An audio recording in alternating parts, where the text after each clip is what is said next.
I got my board after months of harmless paranormal activity in my house. When I contacted something, the planchette started doing figure eights across the board, which is a huge no. That means something demonic was present. I didn't touch it for months. When I tried again, I asked where the spirit was in the room. My vision went spotty. I saw a vivid image of my head jerking back, and the words, "with you," were whispered in my ear by something I couldn't see. I sold the board. When I was 15, my grandma asked me to use the board to contact my uncle who'd died at birth. At first it seemed we were talking to my uncle, but as time went on, the personality of my uncle had changed. He got mean and possessive, and finally the spirit told me that it had my uncle and was coming for me. I blacked out for a full minute. When I came to, the light bulbs in the kitchen had popped, and there was glass everywhere. We never played again. Years ago, my mom and her friends were playing, and the board spelled out pregnant. They all were shaking as it proceeded to spell out my mom's name, and that's how she found out she was pregnant with me, through a damn Ouija board. I worked at a haunted movie theater, and my coworkers and I thought it'd be fun to use a board in the building. We went to one booth where most of the activity had been happening, and a bunch of different spirits kept interrupting one another. The board gave us 9 different names. One more malicious spirit called itself RD, and kept telling us to go away, moving around in figure eights for a few minutes before one of the candles tipped over. Weird things kept happening at the theater until the day I quit. I was playing with my little brother on Halloween night when we were about 9 and 12. The board ended up spelling out a man's name, and then my mother's. I asked my mom about it, and her face went pale. She wouldn't tell me who the guy was.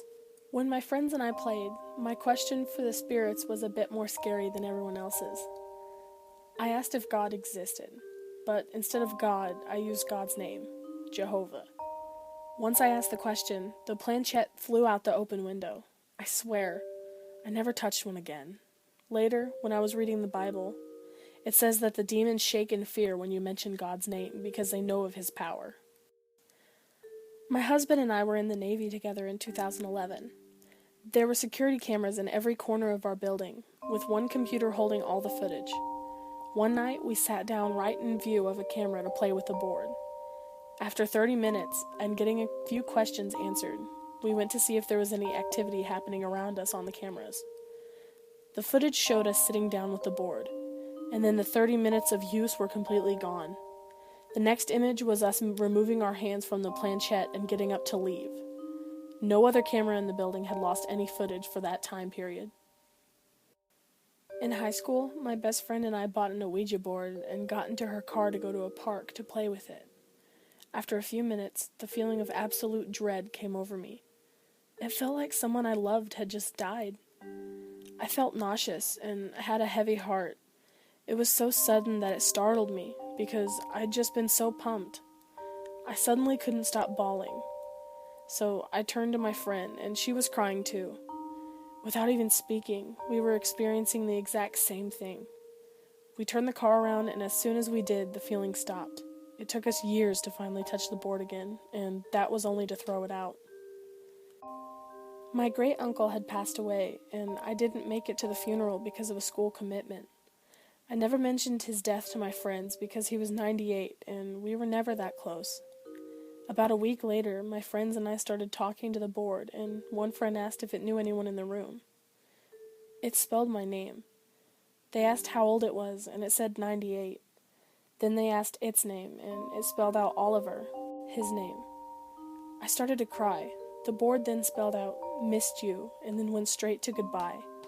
I have never touched one since.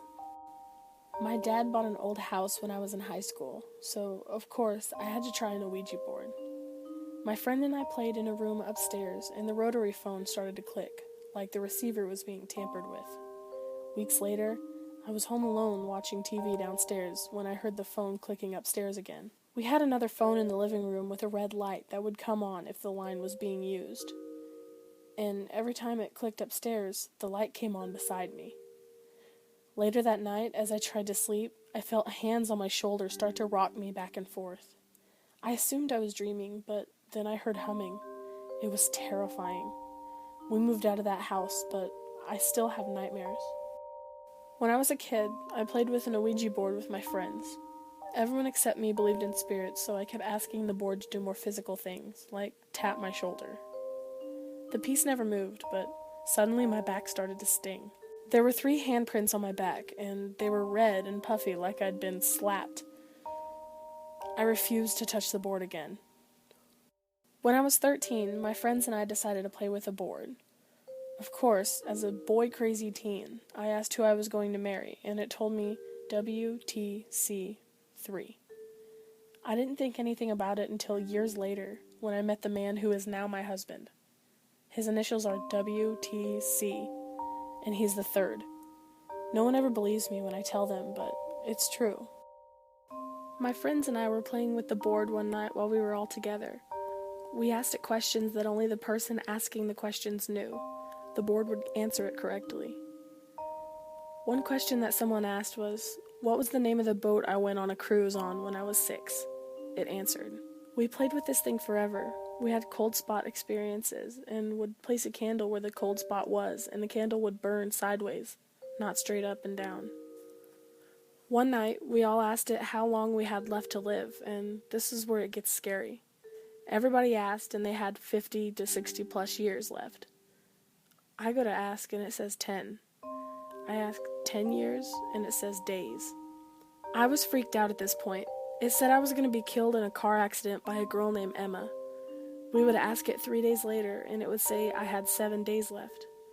Ask it 2 days later, it says I would have 5 days left, and so on. I'm freaking out at this point, carrying a Bible in my pocket and wearing a big cross. I finally tell my dad, and he doesn't believe me, so I made one out of a piece of paper and used a CD to show him. It worked. He freaked out and told me that I didn't have to go to school the day I was supposed to die. I didn't go to school, and nothing happened.